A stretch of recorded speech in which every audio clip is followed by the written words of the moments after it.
안녕하세요. 저는 놀이미디어 교육센터 권장희 소장입니다. 뇌는 안쪽과 바깥쪽 영역이 있어요. 안쪽은 변연계라고 부르고 바깥쪽은 대뇌 피질이라고 부르는데, 안쪽 영역은 주로 본능을 담당하는 뇌라 그래요. 그래서 이것을 동물의 뇌 이렇게 부르고, 바깥쪽 뇌는 동물에게 없는 사람에게만 있는 뇌를 말해요. 사람에게만 있는 게 대표적인 게 뭐죠? 언어. 그렇죠. 언어는 어떤 동물도 없습니다. 그럼 언어는 어디서 이루어지냐?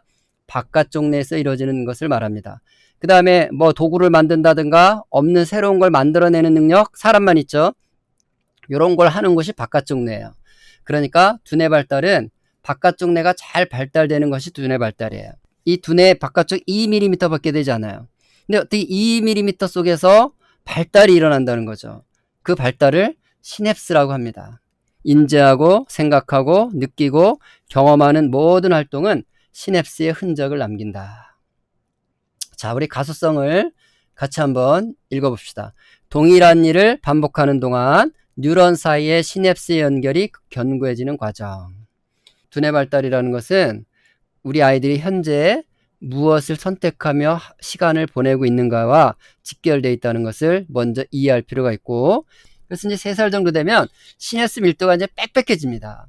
시냅스 밀도가 빽빽해졌다는 얘기는 그동안 엄마 아빠 잘 따라했다, 이런 뜻이에요. 거울신경은 뭐냐면, 제가 바나나를 먹으면서 뇌를 찍습니다. 또 앞사람이 바나나 먹는 걸 보면서 뇌를 찍습니다. 그래서 비교해 보는 거예요. 바나나 먹을 때 뇌 활동과 바나나 먹는 걸 볼 때 뇌 활동 봤더니 뇌 사진이 똑같은 거예요. 그러니까 두뇌 발달의 첫 번째 도구는 따라할 대상이 두뇌 발달의 도구가 되는 거예요. 부모가 아이 앞에서 어떻게 살아내느냐가 중요하다는 것을 보여주는 거죠. 같다는 거예요.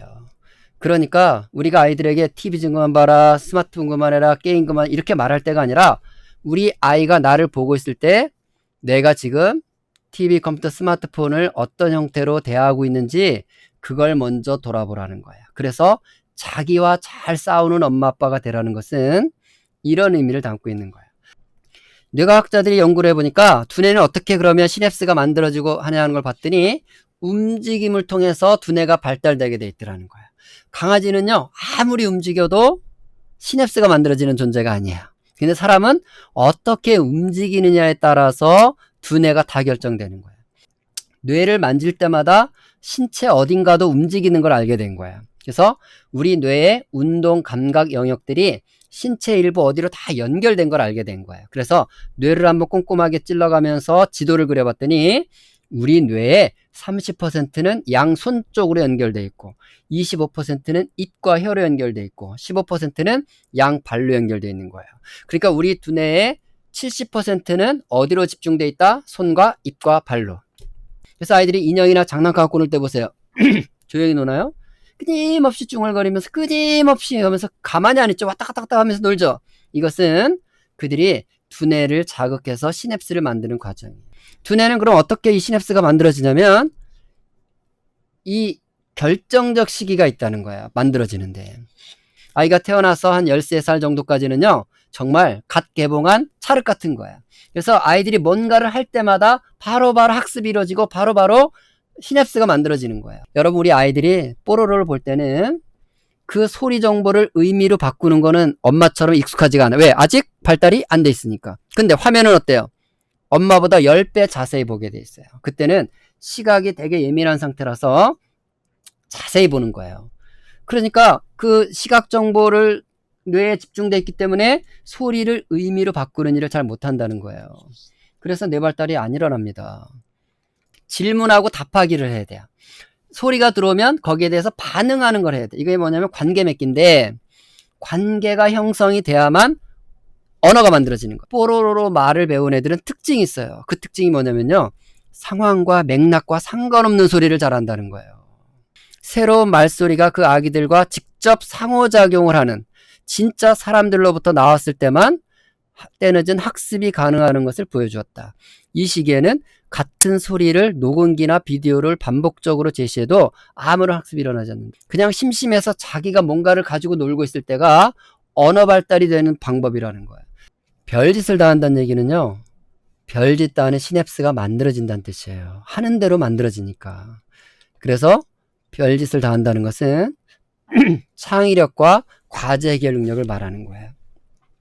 여러분, 요즘 안타까운 것은 너무나 많은 아동 청소년들이 무기력하고 의욕이 없고 의지가 없다는 얘기를 해요. 무기력하잖아요. 의지가 없잖아요. 의욕도 없잖아요. 안타깝죠. 이것은 심리적인 문제가 아니고 빠르고 편하고 쉬운 거에만 경험하고 살아왔기 때문에 두뇌 안에 시냅스가 다양한 모양을 안 갖고 있어서 다른 조건이 주어지면 시냅스가 없기 때문에 무기력해진다는 걸 말하는 거예요. 유튜브 본다고 유튜버 되는 게 아니라 우리 아이가 정말 심심한 가운데 자기 스스로 여러 경험들을 할 기회를 선택해야 뇌에서 그 시냅스도 만들어지고 운명도 개척해 갈 수 있다. 자, 이거 앞문장과 뒷문장이 모순입니다. 자, 앞문장은 자제하려고 하는데 자기도 모르게 가져간다. 이거 중독입니다. 그러면 중독된 것이 사회에서 어느 정도 되는 건가요? 중독됐다면 사회생활 못합니다.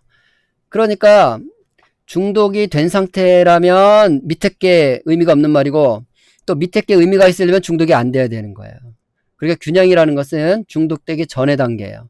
이 아이 이런 상태라면 이미 중독이 깊기 때문에 균형을 논할 때가 아니고 중독을 치료할 때입니다. 치료 어떻게 하냐? 접근성을 줄이는 게 제일 중요해요. 매일 술 마시면서 알코올 중독 치료할 수 없잖아요. 그죠? 알코올 중독자라면 뭐부터 줄여요? 알코올 접근부터 줄이는 거예요. 그래서 아까 언택트 있죠?